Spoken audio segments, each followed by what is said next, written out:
إن الحمد لله نحمده ونستعينه ونستغفره ونستهديه ونعوذ بالله من شرور أنفسنا ومن سيئات أعمالنا من يهده الله فلا مضل له ومن يضلل فلا هادي له وأشهد أن لا إله إلا الله وحده لا شريك له وأن محمدا عبده ورسوله أما بعد قال الله تبارك وتعالى في كتابه لقد جاءكم رسول من أنفسكم عزيز عليه ما عنتم حريص عليكم بالمؤمنين رؤوف رحيم وقال تعالى وإنك لعلى خلق عظيم معاشر الإخوة والأخوات موضوع كسابسا نبي صلى الله عليه وسلم جعل كيسة موضوع إساقة لبا الرموت أيا أقوى عن إن مؤتمرك كان كم من نقضاء أما قيب كم إذا محاضرات كماشا كبحيين النقضاء ومذو وحان حصوصتا مركي أي دعذي النبي صلى الله عليه وسلم لأفلقادي meel laga dhacay shakhsiyadiisa iyo nabinimadiisa salawaatu rabbi wa salaamu alayhi meesha aflagaadadu ay ka dhacdana ay ahayd wadamadan inagu aan deganahay muslimiintuna arrinka ay ka dhiidiyeen ninkii ka hadli karana uu hadlay bay arday yar oo kamida dadka marka wax baranayay baa wuxuu weydiiyay su'aala waa dadka meeshan ku dhashay oo ku koray maxaa ka macnaaha buu yiri hadii nabi maxamed sallallahu alayhi wasallam wax laga sheego soo xorriyad ma jirto freedom of expression ka la sheegay soo ruux qof bini aadam oo qaa'ida oo hogaamiye wax laga sheegi kara ma aha arag madaxweynayaasha ka jira America arag madaxweynayaasha iyo liidarada ka jira Europe nin walba maalin ba price ka laga hadlaa idan nabiga sallallahu alayhi wasallam haduu ahaa nin hogaamiye ah ninka aan hadalka ka soo xiganayna waa nin ahlu khayra masjidkii khayrkii horboodaya laakiin aqliyada uu xambaarsan yahay iyo mentality-ga uu xambaarsan yahay ayaa waxay tahay aqliyad ku salaysan meesha markaa ku koray taas waa mid arrinka labaad waxa laga hadlayaa almuslimuuna fi algharbi qadaaya wa ahwaal oo runtii ku salaysan ahwaasha inaga markaa nagu hareeraysan markaan nahay dadka degan wadamadan markan Yurub labada arimood ayaa keenay mowduuca kan marka in laga dhawaajiyo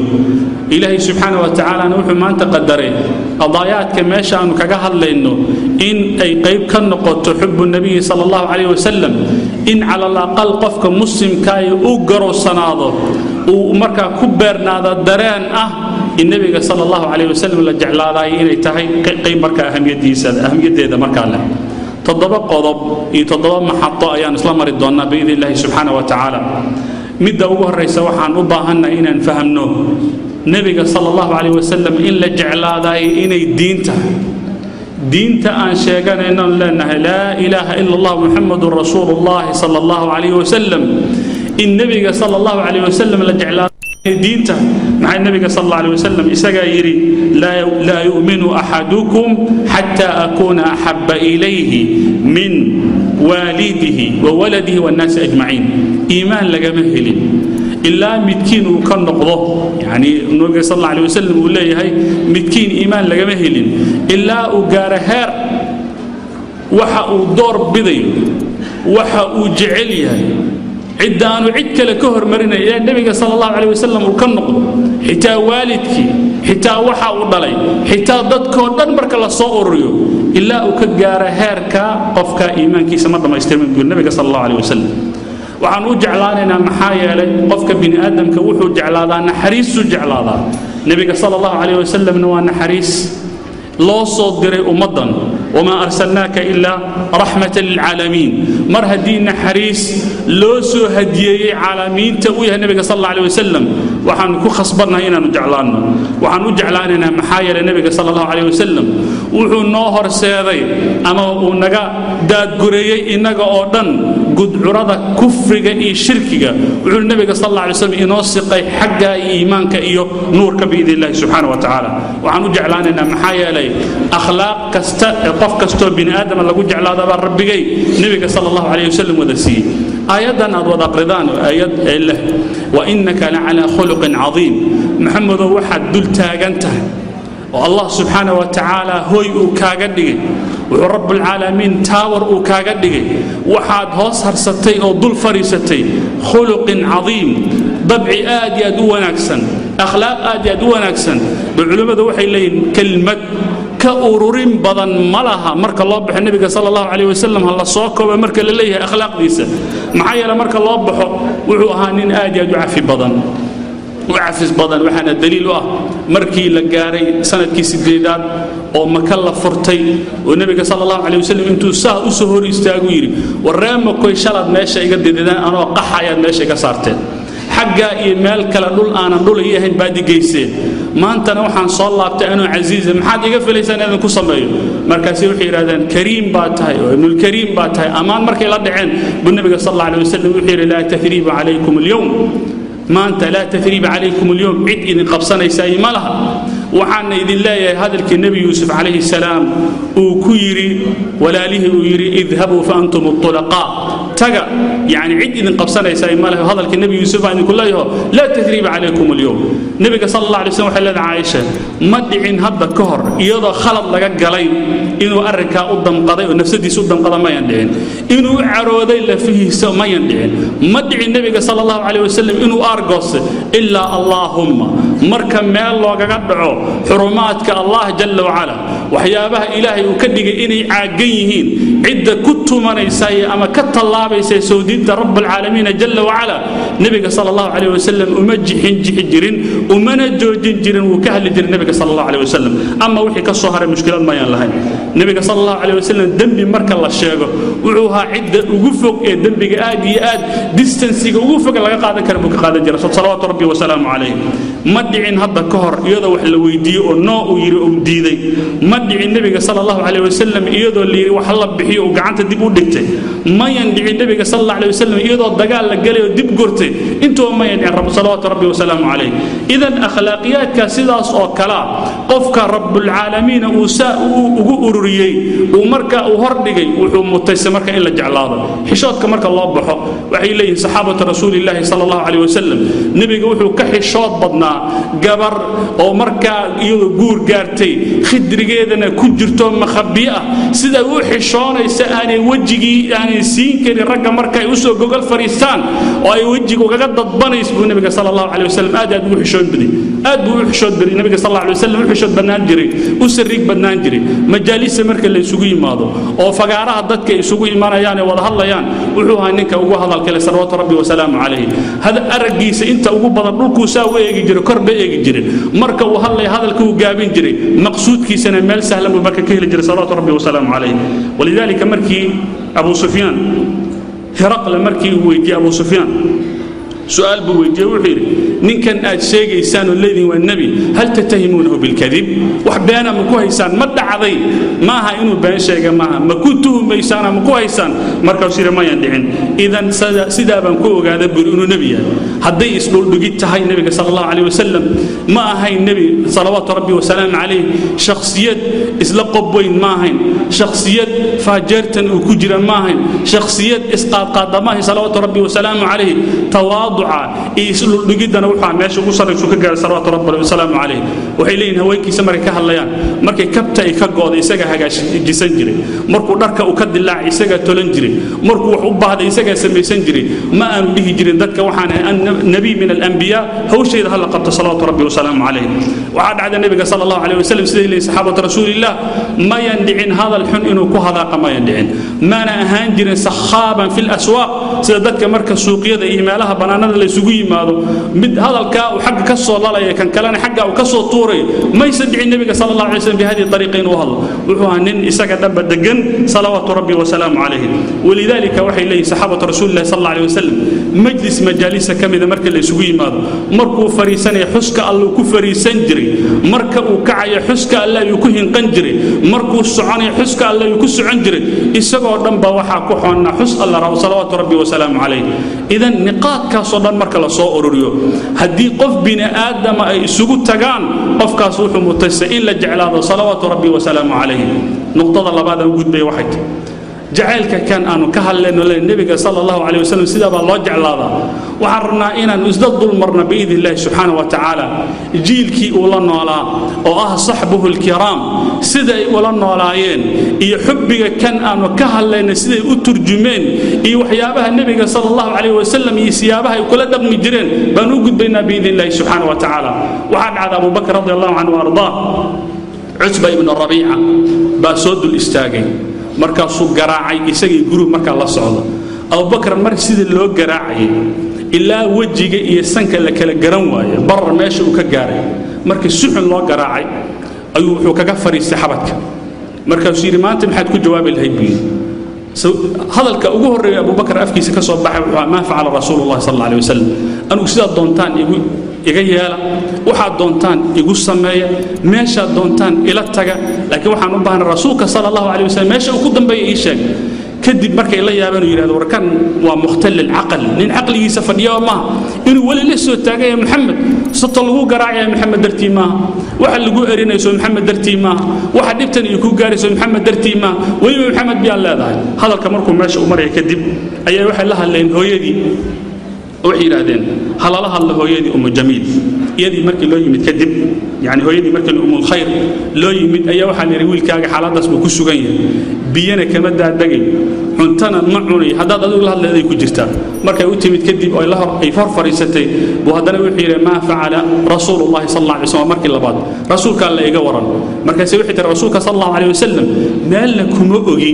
warkiisana ma maqleen bal adiga dantaada taadu daryeer hadalkii marka maanu dhageysan uu sii wad iyar kadib bay hadana uu soo celiyo su'aashay ma faala rasuulullah sallallahu alayhi wasallam kadib wuxuu waxa daadaa Jamiil aad bint al-Khattab soo weydii rasuulka sallallahu alayhi wasallam meesha uu ku dambeey kadib Jamiil intay u timid Jamiil bay la hadashay waxay tiri rasuulka sallallahu alayhi wasallam buu weydiinay Abu Bakr cuntana ma cunay waxna ma cabayo dil aad iyo u daranna waa ku dhacay jirkiisa dhanna waa dhaawacay bal jawaabiisi waxay tiri la aarifu Muhammadan wala Abu Bakr labada fikrad kama hayo laakiin hadaad u baahanta wiilkaaga inaan ku weyliyo ku raacaya markay soo dul istaagtay Jamiil Abu Bakr xaalada ku sugan bay waxay tiri qofkii sida ku sameeyay run ahaantii waa nin gardarar weyn marka la yimid fusaaq way kufaar way bimaana way qaadan weyn xitaa situation ku sugay markaas hadana wixii ma faala Abu Bakr marka faraad uu maray hadana markii inta la soo celiyay kadib waxay tiri meel kuma ogi laakiin ana ku soo hubin doon way soo dhaqaqado meel bay soo aaday kadib bay waxay soo ogaatay nabiga sallallahu alayhi wasallam meesha uu ku dambeeyo waxay tiri rasuulullah sallallahu alayhi wasallam bi khayr rasuulka wax soo gaaray malaha khayrna waa uu ku sugan yahay xaaladiisana waa xaalada aad jecleed marka Abu Bakr radiyallahu anhu yiri marba hadii rasuulka sallallahu alayhi wasallam xaaladiisu ay sida tahay marba hadii noloshiisa khayr laga soo sheegay marba hadii rabbigay sida uu uga soo xigtay salawaatu rabbi wa salaamu alayhi idan oo baana bir wax kale inaan ka fakaro arag waa nin nafsadiisu ay halis ay gashay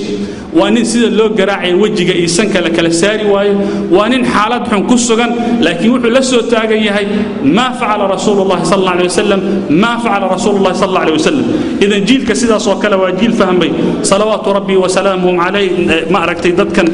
nabiga sallallahu alayhi wasallam manziladiisa fahmay salawaatu rabbi wa salaamuhu alayhi wuxuu xiganayaa ibn Isxaaq وعيري عروة بن زبير باو حنين إيجاز وحكتب عائشة إلى تري النبي صلى الله عليه وسلم ونوء منجر ونصب وقنجر مركز ربجي وإذا كأوسي أو يري والدقاق كرتاية واحد هذا كتحجة يا مدينة أيوه يوم الوقت أن ضد الصوب وقنجر بنوء يمد أو ظهر كذي مركي وأرك النبي صلى الله أبو بكر وأركي إن النبي صلى الله عليه وسلم وصص ما الذي أتى بك يا رسول الله maxaa ku keenay waqtiga kan heeradka waqtiga kan ayuu haajirada kulaylka uu jiro markaasuu yiri waxaan u baahanahay si gaar ah kula faqo Abu Bakr wuxuu yiri nabiga sallallahu alayhi wasallam marka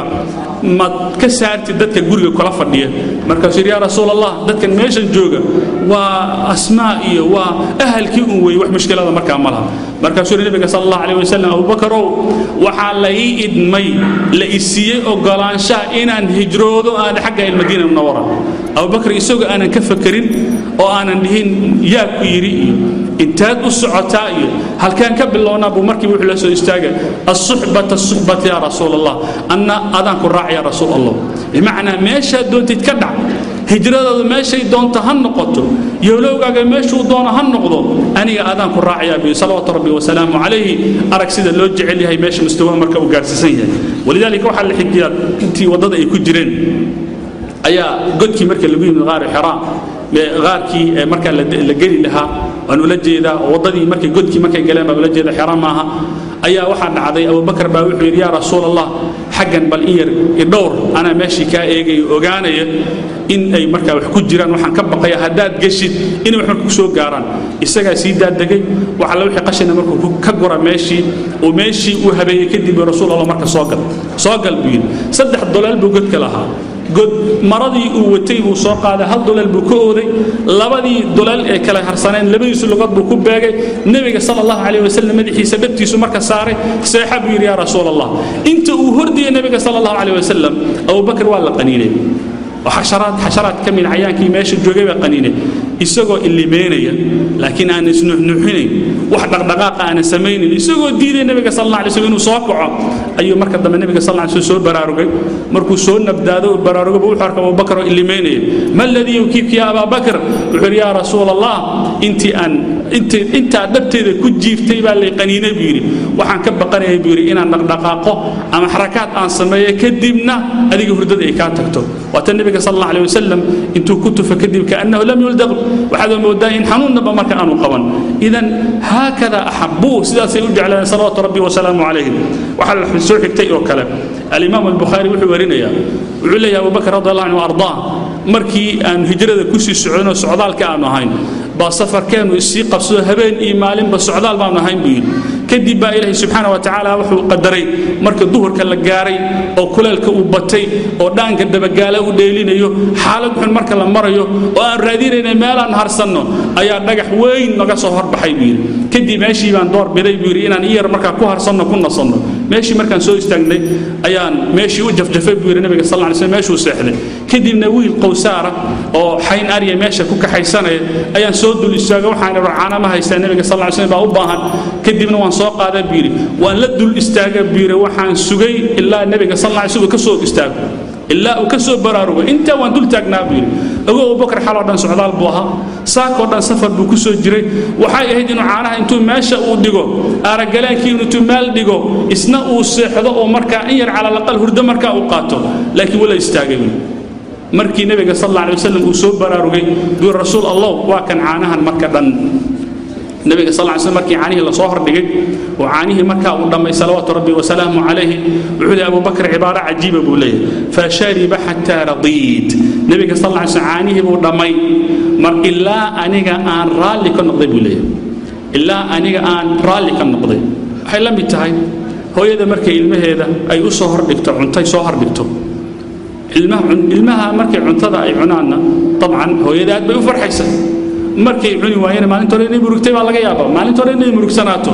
wuli Abu Bakr radiyallahu anhu nabiga sallallahu alayhi wasallam baa cabay hatta radit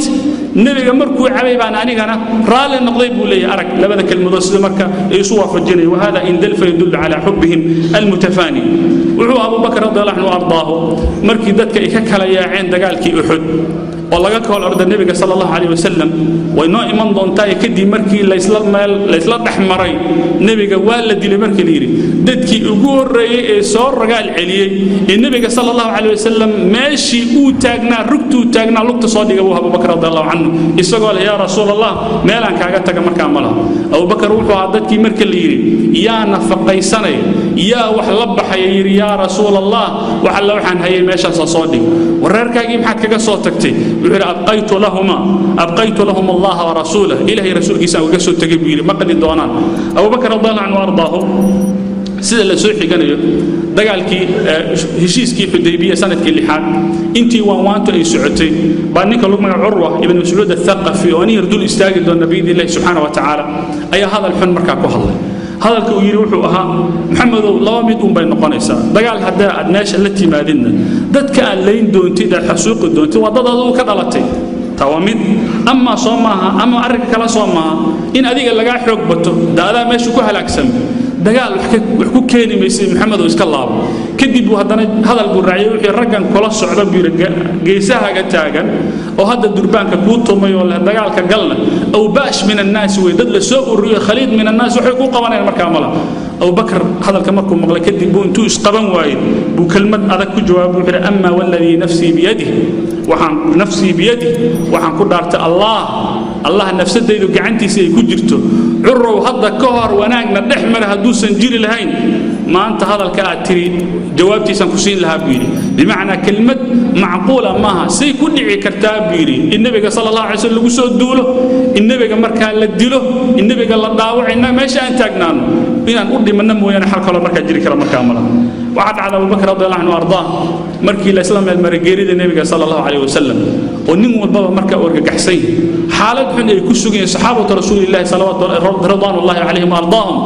Abu Bakr Umar ibn Khattab aan ogaan doona situation ka markaa ku sugayay Abu Bakr faraskiisii uu soo qaatay isagoo cidna aan Allah halin dadka dhan intuu saa u soo dhaxmaray buu wuxuu tagay nabiga sallallahu alayhi wasallam janaasiisa markaa meelta nabiga sallallahu alayhi wasallam markuu soo dul istaagay buu wajiga saa intuu kaga fayday buu dhunkaday markaa suu ya rasuulallah in Allah lam yaktub alayka maytatayn ilaahi laba dhimasho isugu ka dari maayo mubtadi koowaad Soomaa waa dhimatay adduunyada inaad ka tagiso way qornay tan kala sama dhacaysa buu inta markuu kadib buu wuxuu soo maray iyada Umar ibn Khattab meesha uu taagay dadka uu leeyahay arriya ku dhiiran karo dhihi karnay Maxamed baa dhintay arriya dhihi karnay Maxamed baa dhintay maxay Umar ibn Khattab isaga noo shaqi doonay kadib markaan Umariyaad ka tagno yaa ku dhiiran karnay Maxamed isaga dhintay yaa dhihi kara waatan Abu Bakr radiyallahu anhu bikul geesinimo intuu dadka intuu soo hor istaagay buuxuu ku aqriyay wama muhammadun illa rasuulun qad khala min qablihi ar-rusul afa in mata aw qutila inqalabtum ala aqabikum waman yanqalib ala aqibihi falan yadurra Allah shay wa sayajzi Allahu shakirin Muhammad rasuushi hore oo rabbigay uu soo diray buu qayb ka ahaa kuwii hore say u galbadaan oo u geeriyoodaan oo rabbigood u haleeleen buu isna u haleelaya laakiin waxa idin weydiinaa dadow mar hadii nabiga sallallahu alayhi wasallam meesha uu ka baxay tii rabbi ay u timid idinna dib baad u laabanaysan cirbiina dib ugu laabanaysan arrinka arrin suurtagal markaa maaha waa tii khudbada dheereed uu aqriyo yiri cidii caabudi jirtay Muhammad sallallahu rabbi wa sallam alayhi Muhammad tag laakiin qofkii caabudi jiray Allah subhanahu wa ta'ala fa inna Allah hayyun daa'im la yamut Allah waa kii jira oo joogi doona mana aanu dhiman doono cibaadatullahi jalla wa ala cibaadayadu markaa baaqi Abu Bakr radiyallahu anhu waqafaadka oo dhan oo waqafaad markaa muujinaya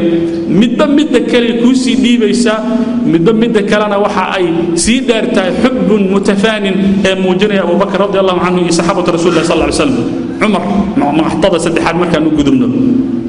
ayaa maalin maalmaha kamid ah sida uu warinay Abdullah ibn Hisham nabiga sallallahu alayhi wasallam isagoo gacanta saa u haya Abu Bakr Umar ibn Khattab oo wadada ay marayaan Umar ibn Khattab wuxuu ahaa nin straight forward waxba aan qarqarin hadalkiisu cadaa wuxuu ya rasuulallah anu wax walba waan ka jeclahay laakiin nafsadeyda marka la gaaro Soomaa ma yataaku ma jirto buu kadib nabiga sallallahu alayhi wasallam wuxuu la walladhi nafsi biyadihi ilaah baan ku dhaartay hatta akuna ahabba ilayka min nafsik hatta nafsadaada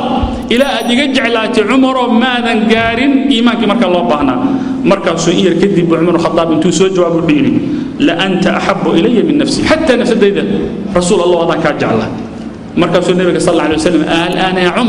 Umar hadda aad gaartay iimaanka marka loo baahnaa wa maashi xadiidkii noo soo hormaray ahaa ilaa qofka uu ka gaaro darajo ورسولك صلى الله عليه وسلم وحول بابا وكهر مريو إلا درجة لقى وقفك وكجارة إيمان كيس مركا مبحثنا قضية دي أسرى مركا لسوق جارة إنما كي بدر جعنت الله قد جاي واتي لسوق قبتي محل جاي لأن من كان دجال كلا صوت حابل ميال الدلا ويقعد نبى لما ريا ماشي لمرينا من كشهادة ده ميال لسكسي دايا موحى لقى قاتا فرش لقى قاتا الركع مركي لسلا دحمرين وتر رسولك صلى الله عليه وسلم وبكر انتي مال جيس فريستان اي اوين مركا لا دحين كذب عمر الخطاب رضي الله عنه يا رسول الله وعن أبهن إن الأجادة ما الذي يبكيكما أنت وصاحبك أديك أنك صاحبك ما الذي يبكيكما أدي أبو بكر محايد هيا محايد كوي مركز سوحي يا رسولك صلى الله عليه وسلم توهل بوحيري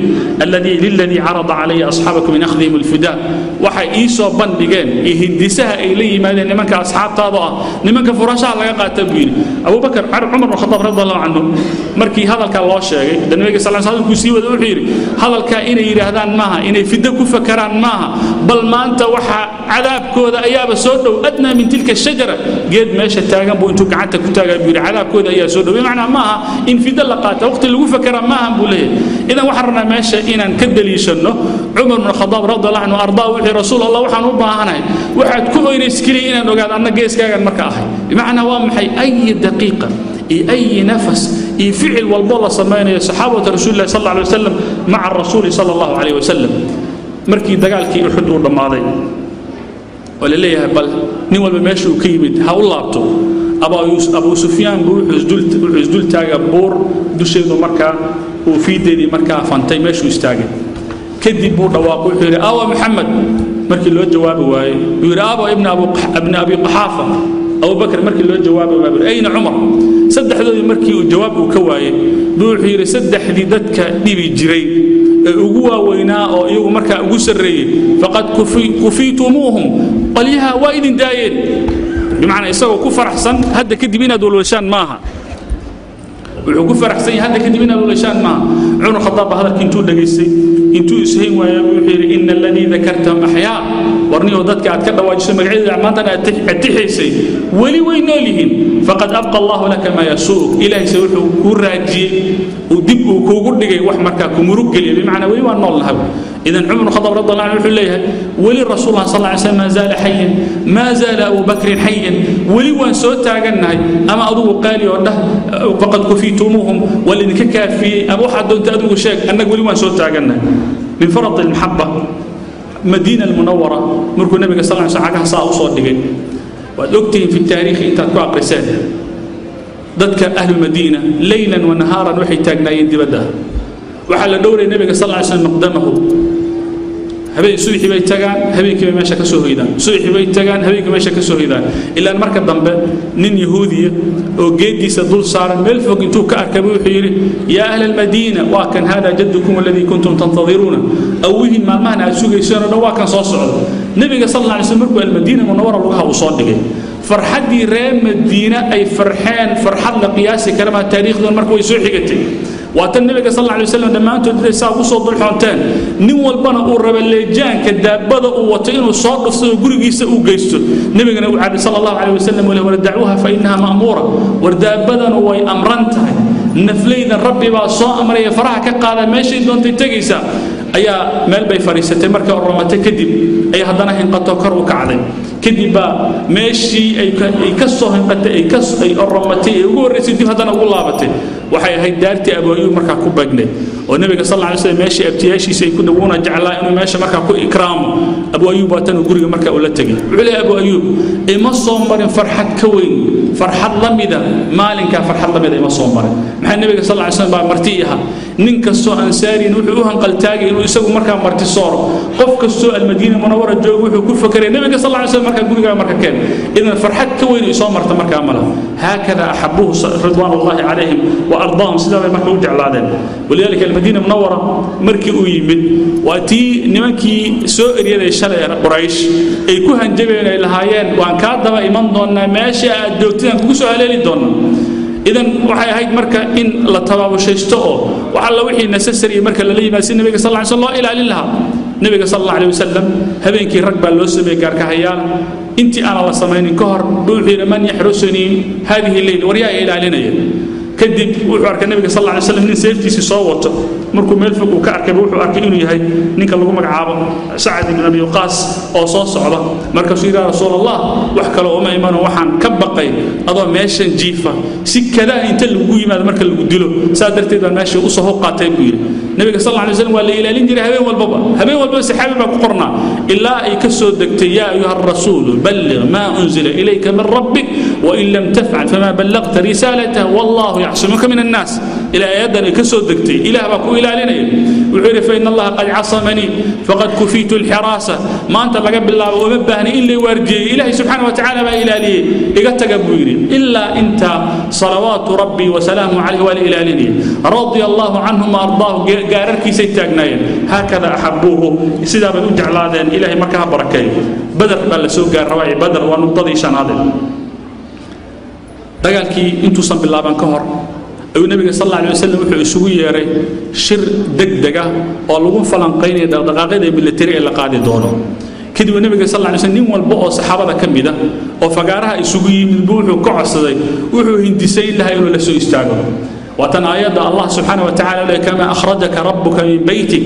كما أخرجك ربك من بيتك وإن كثيرا بالحق وإن فريقا من المؤمنين لكارهون يجادلونك في الحق بعدما تبين كأنما يساقون إلى الموت وهم ينظرون ما ينجع ليس ضدك إن دقالك الله لكن النبي صلى الله عليه وسلم ويكجدكتي محايل وحي الرب يكس عضاء وقان مركا كلي يسجل موسى نهين قانك وعيروا دقائق كدي صحابة رسول الله صلى الله عليه وسلم إنه والباب وحلسوا يستاجع فكر إلا ما قرن كرتان نك قائد كهجامية مركو إلى دقال بان آذية وأنه هرت إسكوه بيدك هريري ستاجن إن أيديه دونان وقراع دونان إن عيدا كيكو وذديه يقوتدي وحباني كهر الدون إن لما أنت الديار ويهني قوتين إلا وضع تكان وإلا وحن نقول كلي وصاهر الدون وحا يستاجن مركا وبكر رضي الله عنه هذا الآن عادي يهب ماشي مكاكين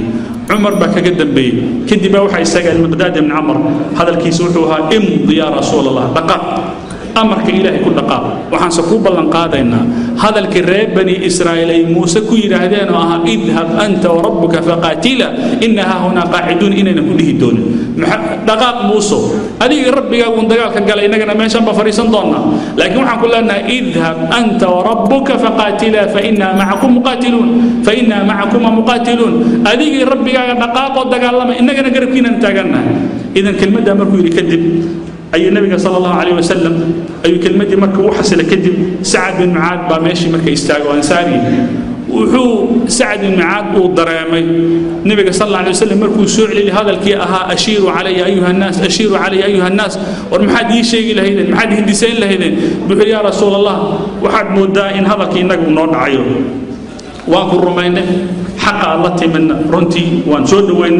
waxaan laga yaabaa inaad isleedahay ansaaru ballanta alla gashay waxa ay ahayd un kaliya daartooda hadda lagu hadhigtid inay ku ilaalin doonaan laakiin meel ka baxsan daartii ansaaru al-Madiina munawwara ka baxsan hadii dagaal uu ka dhaco hadii wuxuuna ay ka dhacaan inuu nabiga sallallahu ku khasbanayn in marka nabiga sallallahu alayhi wasallam ilaalino laakiin waxaan ku leenahay ya rasuulallah hadal ajiib ya rasuulallah biiri fa inni aqulu 'ala al-ansari qawlan ana ansar ma anta mathalan waxaan ku leeyahay biiri ya rasuulallah fad'an حيث شئت ما شاء دونت كنا جو وصل حبل من شئت عدة دونتن حرير وخذ من أموال من شئت عدة دونتن هنتي دقار وأعطنا ما شئت وحد دونتن نصيب وما أخذت منا كان أحب إلينا مما أترك وحد نجا قالتي وحد نوصل ربتنا أنت نجا قالتي بان جعلنا رسول الله وحدنا أمرتنا ونكون راعينا رسول الله إله من كل دارتي ما أنت هدادنا للسعوداشين إلا لجار ماشى لكم برك الغماد كاسو هرمين رسول الله البرك من غمدان وانكون راعي دون نبي هذا كان مركب يكذب واتن ماشي مركا النبي صلى الله عليه وسلم وجهي سال لقى جرجر مركو فرحه وأساور وجهي كانت تنفتح isagoo dhan baa farxad marka ay ka muuqan jirtay markii nabiga sallallahu alayhi wasallam si assurance siga ah in cidna aanay ka hari doonin ansaar qaatibatan say u leeyihiin ragii muhaajiriinta shala la soo qaxay kootada la ahaa meesha la joogay dhammaan markay u ballan qaadeen buu nabiga sallallahu alayhi wasallam dagaalkii marka aaday waati Allah subhanahu wa ta'ala nasriga wadiin marka uu keenay jacaylka nabiga sallallahu alayhi wasallam muujinay isagoo dadka safayo leh war istawu hayay ayuu wuxuu arkay in lagu magacaabo Sawaad bin Ghuzayya oo aad mooday safkii inuu ka soo baxsay nabiga sallallahu alayhi wasallam gamuun uu watay dadka سأقول سفيه بانك علاشة كجدعي مركب أنتو علاشة ساق قبض رسول أقدني رسول الله محمد بهنا إن كان أرقص ساق ودين ماي مركب سوري كالي علاشة مركب أفر كديم بوسقنا مركب ماشي دم كذا محب هو كلفه يا رسول الله وحكى لما دجال بنجوجنا بيري حالات حنا ولا تاجين حين كان كور كان يسوه النبي waxa laga yaabaa xaaladan in meesha marka aan ka soo laaban oo meesha aan ku shahiido waxaan jeclaystay buu daqiiqada ugu dambaysa ee noloshayda ugu dambaysa inay noqoto iyada jirkaaga u taabto ila rasuulallah waxa lagu fakiray rasuulallah jirkaaga inay istaabtaan ku fakiray ninkan hada saxaabi jaliil wa nabiga sallallahu alayhi wasallam marka uu duceeyay dagaalkii Uhud markuu bilowday kadib dagaalkii Badr baan u jeedaa ayaa wuxuu leeyahay Abdurrahman ibn Auf laba wiil oo dhalinyaro ah ayaa midna gacanteeda midig soo istaagay midna gacanteeda bidix nin walbana wuxuu raadinaa wixii leeyahay marun Abu Jahl innaha noosar ليش أبو جهل بحد رادين إنسان لأننا سمعنا أنه سب رسول الله صلى الله عليه وسلم وحنا لسوق رجليه ولسوق جيسي إنه رسولك صلى الله عليه وسلم وافلق عدي مرنا تص وفي اليوم ما شاء الله مرة أيام حنا أركب أبو جهل ومال مركا كم مغضى أي مغضى بير كده أنت أنا وش كهر أي هذا مركا والله بتبعيه محاد رادين إنسان أبو جهل مركا اللي يقول عليه بعير هذا وحنا مقلين رسولك صلى الله عليه وسلم عايم ورسولك هدو عيانه افلغاده رسولك صلى الله عليه وسلم شيء سهلا ما اذا waxaan u baahna labadaan in marka aragno hadaladu waxa kamid inay leeyahay wallahi la in ra'aytuhu la yufariqu sawadi sawada ilaha man ku dhaartay hadaan arko يعني ما ماشي ما تكدي لا يفارق سوادي سواد كل عمل اللي فوجينا ماشي dadka dhahan way marun hadaan arko ana ku dhigi doon kadib baan meel fog markaan ka arkay ayaa waxaan rabay waaka mid kamidaan tusay hadana kan kalena waan tusay afar labada gees markay kaga yimaadana barjaalayaasha ay ka soo qorateeyeen bay labadooda hal seef marka la duldhaceen meesha soo marka waatan rasuulka sallallahu alayhi wasallam yiri ayyukuma qatala wariyadi labadin وني والبوليه أنا دلي والنبي صلى الله عليه وسلم مركب وكل قرقاد إذن هذا إن دل فيدل لبعضنا نقول يرى الله رسولك صلى الله عليه وسلم بال أفلقات دي وحنا أسعنا رسولك صلى الله عليه وسلم لأجله أن ننتقم هكذا أحبوه رضوان الله عليهم وأرضاهم إذن دقالك يحب لسوق جاري نقطة اللحاد دقالك يحب مركب لسوق جاري دقالك أنتو صب الله من كهر سبح قيوض دقالك مركب بالله كذب سبح قيوض بين نقطة قال يقدر اسكو دحيا حسن إلا أي دعالة حتى حذيفة بن أبيه أو دقالك قيب كمدا يعني ماشي الجوال وروا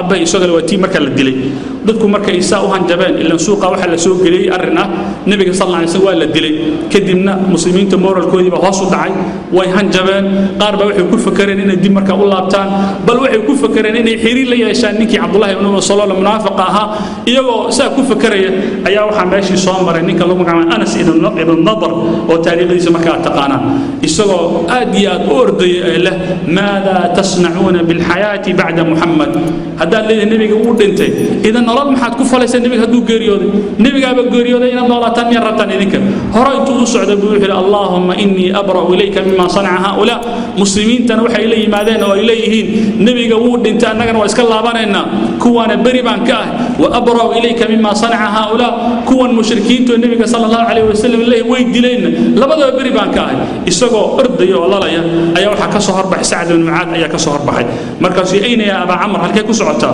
wuxuu yiri waa han riix الجنة يا سعد وحا إيسو عرفي سبيل الجنة ودقون كيدا يا إيسو عرفي ودقال باليري مالك وحا كدعي إن كبض دور إيسيديتا داوع باسو قاري وعليه ديركي سعيد أقوان ستال إلا ولا شيء بأقوان ستة فريسين وأقوان ستة إذا وحو ليه ماذا تصنعون بالحياة بعده صلوات ربي وسلام عليه مربه دين النبي ماشا وكتجي الدنيا وكتجي نرى الشيء هرسنا أدرادين إنسان محيتا قلادي كلا أي ثابت بالمدحدحنا انتوها الله يقول يا معشر الأنصار هدينا محمد للدلي الله سبحانه وتعالى ولي باقي قاتلوا على دينك وردينك نوضق علما فإن الله مغفركم وناصركم إلهي وإذين هي لنا يقولنا إذا سيري كدب عيدا قوتي بوحو مركا دقال واجهاي حقا خالد بن وليد قليه مركا سود دبر جبي نمنكي الرماد داها يبو شيش لاشا أبورتا مركا صارنا مركا وماشي يسجن مركا اللي قد لي جروب سدحات باجرة مركا وجروب ككوبنا أبو بكر رضي الله عنه وجروب كي عمر وجروب كي علي بن أبي طالب رضي الله عنه أنت وأنت النبي صلى الله عليه وسلم أي مركا لحظة مركا قشتين النبي مركا وحا كسهر السجال بقى كسهر toddoba iyagu markaa qurashiyiina toddoba markaa waxay ahayn ansaaran ula jeedaa laba qurashiyiina labada qurashiyiinta waxay nin lagu magac Sa'd ibn Abi Waqqas iyo Talha ibn Ubaydillah labadan baa ku soo haray dagaalkii markii la galay ayaa nimankii qurashiyiinta toddobadoodii meesha marka lagu dilay waa tan uu leeyahay nimankii waxa la jeedaa ansaarta toddobada markii la dilay nabiga sallallahu alayhi wasallam ma ansafna asxaabana sida la reemayna yeelin buuri inaga waxay ahayd inaan marka dagaalano waxa soo booday ninka lagu magacaabo Talha ibn Ubaydillah oo maalinka Abu Bakar markuu sifeynay wili dagaalka Uhud marka laga sheekayaba ذاك يوم طلحة ومالك طلحة يسوون سي عد كلا يا الله لا تيرين انتو هو دغالمي يسوق النبي صلى الله عليه وسلم اسكو غدبي كإلالينا فلار والبابا جمو والبابا النبي صلى الله عليه وسلم لا soo deeganayo النبي صلى الله عليه وسلم انتو سida ugu fiday gabooyihiis wuxuu leeyahay irmi anni ya طلحة iga difaacni marka kan waxa difaacaya طلحة ابن عبيد الله طلحة ابن عبيد الله wuxuu difaacaba oo dagaalku sida u wadaba oo nimankii uu caabiyo uu eriyo النبي صلى الله عليه وسلم gabaad uu noqdo ayaa waxa dhacday dhaawac culus baa marka ku yimid wuxuuna u dagaalamay beelay 12 nin booska ay buuxin lahayd buuxiyay maalinka markii dhaawac uu soo gaaray buuxir kelmad buu yiri xas waa kelmad qofka markuu la xabsado xanuun markuu uu dareemo meesha ka dhihlayd oo kale nabiga sallallahu alayhi wasallam kelmad buu wuxuu yiri law qulta bismillah la rafa'atka al malaa'ika wan nas yanzurun haddaad meeshii xas aad ka tiri aad bismillah ka dhihlayd malaa'ikta kula lahayd ku bili lahayd way ku rafcin lahayd samada lagu geyn lahayd iyadoo dadku dhan ay ku daawanayaan kaliya waxaad sheegtay kelmadda inaad tiraahday baahayd waa meesha lagu baraarujin qofka muuminka ah markii wax ku yimaadaan waafka uu baro inna lillahi wa inna ilayhi raaji'un hasbunallah kalimaadka quruxda badan inuu markaa u baro waxa la sheegaa marka gacantiisiiba marka shalal ku dhacay farihiisiiba shalal ku dhacay intaana wuxuu ugu dhacay waxa la difaacay rasuulullaahi salawaatu rabbi wa salaamu alayhi waa tan marka dambe uu nabiga sallallahu alayhi wasallam ku hor dhacay isagoo marka dhaawaca meeshii Abu Bakar baa soo orday oo leh kun fidaaka abi wa ummi Talha oo noqo Talha ناشد فمركو أركب ويصير النبي صلى الله عليه وسلم طلحة مركا عاود كدي عبيد الله بن الجراح أبو عبيدة بن الجراح بماشي مركا يمين عبيد الجراح بوحي أنا جاي داي النبي صلى الله عليه وسلم مركا دقال كوحة سوق جاري لو يصير طبعا النبي صلى الله عليه وسلم مغفر كقوة مركي وكل عاي سيفته يكون عادي كوفية دي وكل دقال لما بريه النبي صلى الله عليه وسلم ماشي مركا كجلاه markii ay galeen baa waxa loo baahay markii la soo saaro Talha ibn Ubaydillah ibn Abu Bakr fadliga kan cid aan aniga ahayn maanta qabanaysa malaha aniga iida ilkiisa ayuu la beegtay isagoo si tartiib ah uga soo saaray nabiga sallallahu alayhi wasallam barihi markaa ka galay la wajiyadiisa markaa galay si tartiib ah u soo saaray iligu meesha ku waayay dhagaxii kii birti labaad buu dib ugu laabtay ilig kale meesha ku waayay intaana wuxuu muujinayaa salawaatu rabbi wa salaamu alayhi sida loo jecel yahay waa tan nabiga sallallahu alayhi wasallam maalinka yaraduunakum akhaakum faqad awjab Abu Talha daryeela maalinka kan maxayra jannadii loo baahnaa marka gaaray waxa marka la sheegaa Talha inuu nabiga sallallahu alayhi wasallam u hortaagnaa uu leeyahay rasuul Allah madaxa soo taaganin waa intaas oo falaaro ay ku gaartay rasuul Allah madaxa soo taaganin gamuunkooda waa intaas ku haleelay wixii marka la soo dhigay isaga marka isku dhigay gabaad isku dhigay idan hada huwa al-hub waxaan u baahanahay intaana kelmadda aakhirkeeda aynan gaarin inaad ka fakartaan ma sirru hada al-hub maxaa gaarsiiyay dadkan meesha inay gaaraan waxa marka dhacday Xaatim ibn Baltaha ayaa wuxuu eriyaday ninka luma Utba ibn Abi Sa'id Utba ibn Abi Waqqas ma wala jeeda Utba ibn Abi Waqqas wuxuu la dhashay Sa'd ibn Abi Waqqas waa ninka nabiga sallallahu alayhi wasallam ka jabiyay dhooshiisi marka jabiyay ninna nabigu difaaciyo saaftii uu wataay waa Sa'd ibn Abi Waqqas ninna uu la dagaalamaya dhaawac uu gaarsiinay walaalkii Utba iimaanka marka dadka u kala saaray u kala shaandeynayo u kala filtaraynayo arag ninna safka uu ka soo jeeday nabiga sallallahu alayhi wasallam difaacaya ninna xagga uu ka soo jeeday nabiga sallallahu alayhi wasallam dhaawacaya marka intuu ka daba tagay buu isna marka dilay Sa'd ibn Waqqas baa markuu maqlay walaalkii in la dilay wuxuu yiri ana raadinayay buu haddaan gacan ku dhigi lahaana ana maanta dhulka dhigi lahaa buu Suhayl ibn Hunayf markuu dagaalka meel xun u maray buu yiri nabiga waxaan ballan kaaga qaaday bay'ana ku gala galaya inaan dagaalami doono ilaa meesha ka geeriyoodo ila aakhir lahda Malik ibn Sinan dhiiga nabiga sallallahu alayhi wasallam jirkiisa ku haray markii laga soo qaaday birihii meesha ka galay dhaawici soo gaaray buu afkiisa ku soo dhuuqay markaasuu nabiga sallallahu alayhi wasallam mujahid wada iska tufay maxaan u tufay bi rasuulullah markaasuu nabiga sallallahu alayhi wasallam man arada an yanzura ila rajul min ahli aljanna falyanzur ila hada qofkii raba inuu indaha la raaco qof ahlu janna ninkan indaha la raaco Malik ibn Sinan meesha markaa isaga markaa ku shahiiday ninna ilkiisu meesha ku waayaya midna dhiigga nabiga sallallahu alayhi wasallam buu liqaya midna jirkiisa taabsiinaya midna uu isku gudbay saaftii wuxuu isku dhigay gamuunkii inta waxay muujinaysaa xubbuhum li rasuulillahi sallallahu alayhi wasallam iyo sida markay u jecel yihiin dagaalka markii nabiga sallallahu alayhi wasallam markuu wuxuu diray wuxuu yiri dadka naga geeriyooday ee shuhadada barha leno soo tiriyo zayd ibn thabit baa la diray wuxuu yiri maalinkii Uhud anoo meesha wareegaya ayaa waxa iga soo horbaxay buri Sa'd ibn Rabi' markaasa la hadlay oo wuxuu yiri weelaha la wuxuu yiri in ra'aytahu faqra'hu minni salam nabiga sallallahu alayhi wasallam la soo hadlay wuxuu yiri haddaad aragtay Sa'd ibn Rabi' igu salaam markaan soo dul istaagay waxaan yiri rasuulka Allah ku salaamay iiga waran xaaladaada isna wuxuu yiri aakhir lahda marka nafsadii baa ka bixi rabta waa last breath oo noloshiisa ka mid ah waxay u badan tahay waa xaraaro oo dhaawac fara badan inta soo dhaawac ba marka ku yaal kelmadu marka yiri wuxuu ansaar Allah la wuxuu la udra lakum in khulisa ila rasuulillah sallallahu alayhi wasallam wa fiikum 'aynun tatruf wa fadat 'aynahu min waqtihi wuxuu yiri ansaar waxa dhiga gaarsiisa kadib marka nabiga sallallahu alayhi wasallam kadib ansaar ay wax udur daara ma lihidin yawm al-qiyamah hadii rasuulka sallallahu alayhi wasallam la soo gaaro la dhaawaco la dhibaateeyo iyadoo uu jiro qof markaa nolol idinku ku dambayso hadii rasuulka sallallahu alayhi wasallam la gaarsiiyo udur daar ma lihidin la socda haweenkii rasuulka haweenka mu'minaadka ayaa waxa soo oraday haweeney lagu magacaabo imra'an lagu magacaabo rabani diinaara markaas waxa loo sheegay waxa dhintay zawjkaaga baa dhintay walaalkaa baa dhintay aabaha baa dhintay intuu markaa ma yandar yeelay kadib inta waxay ku yeesay ma facala rasuulullah rasuulka iga waran kadib waxa nabiga sallallahu alayhi wasallam kama tuhibbiin sida Allah jeceshahay way wali uu nool yahay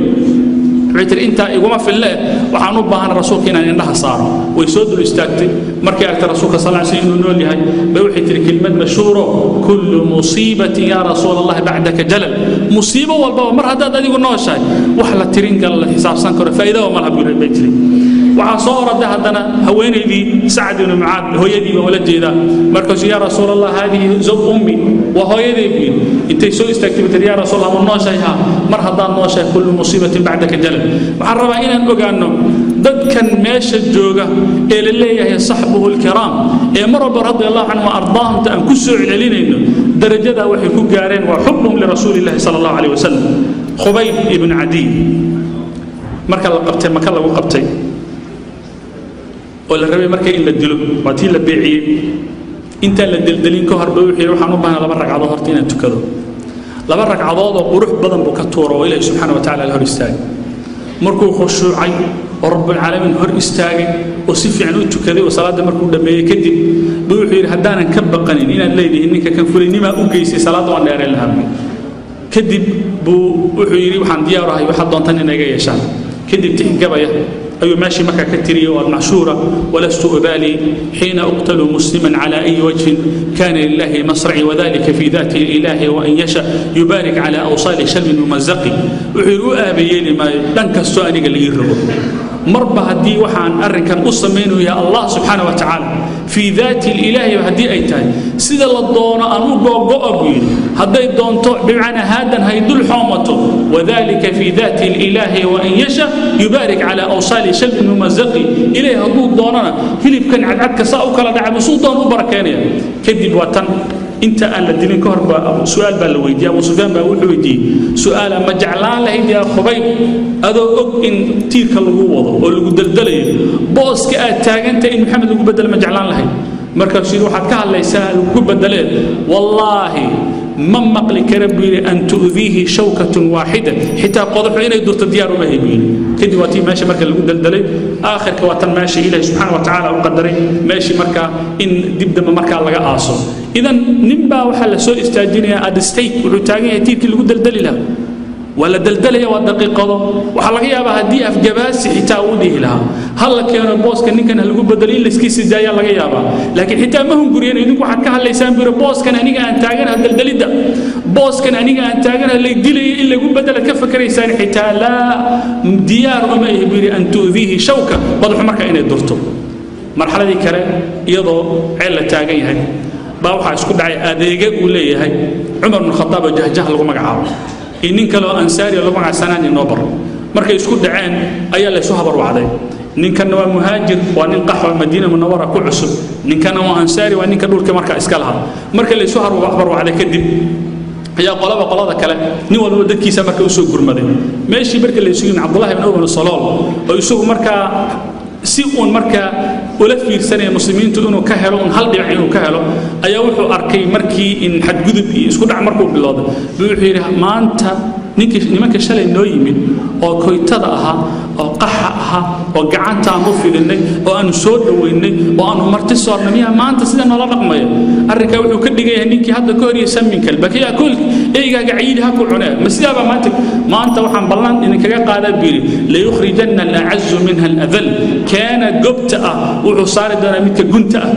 hadalka markuu yiri kadib baa warkii wuxuu socday nabiga sallallahu alayhi wasallam markuu gaaray kadib ayuu nabiga sallallahu alayhi wasallam isagoo la fadhiyay saxaabadiisa ayaa waxa Umar ibn Khattab wuxuu yiri ya rasuulallah waxaad amartay bin Abbad bin Bishr ninka ka takhlusan ma wuxuu leeyahay rasuulka Allah daliil ku tilmaamay isagana aziz buu isku tilmaamay hal dilabiyay kadib nabiga sallallahu alayhi wasallam marka ma jeclaysan nabiga marka la sameeyo wiil buu dhalay marka Abdullah ibn Ubay Salool lagu magac Abdullah oo isagoo muslim oo saalix ninkii baa wuxuu yiri rasuul Allah arrinkaas cid kala qabanaysa imala aabahay ana shaqadiisa qabanay iida ana dilay buu soo waxa ma wax laga soo ashtakoonayso aabahay ma ninka lagu sheegay inuu daliil soo adiga ma ninka aziiska isugu sheegay soo isaga ma aniga idaabiir wa ma sha Allah wallahi la tajidu qawman yu'minuna billahi wal yawmil akhir yuwadduna man hadda Allah wa rasulahu ولو كانوا آباءهم أو أبناءهم أو إخوانهم أو عشيرتهم معقول ما قف إيمان شاقري آخر رب العالمين آخر والرميسان الله هدنا لصفا ضد نعي لدي نعتمي الله رسول كيسة حتى أبيوت هالنقطة كو أي دلين هالنقطة ولا له هالنقطة أنا جيد دابين إذا نن إنه ما أنت كل يرضى ويرى هذا أنا كنت جاي أبي أنا جيد داي سعد بن وقاص ويرى هذا أنا ولا الكيد الله يجيد داي هركا إلا جار حبك هركا وحى أبو ري والله سبحانه وتعالى وحى وشاقي ولذلك عمر بن عاص هذا اللي يسوي حكم أنتم سنجيريون وعير دور مرحلات بقى يصام مرتين لكن لما مرحلات بتلمامة مرحلات بقى يصام مرتين برسولك صلى الله عليه وسلم عد أن كان نعبانها أي جري وهدان هلال لها وانديل لها بي صلى الله عليه وسلم عيدا كجعلها أن يصام مرتين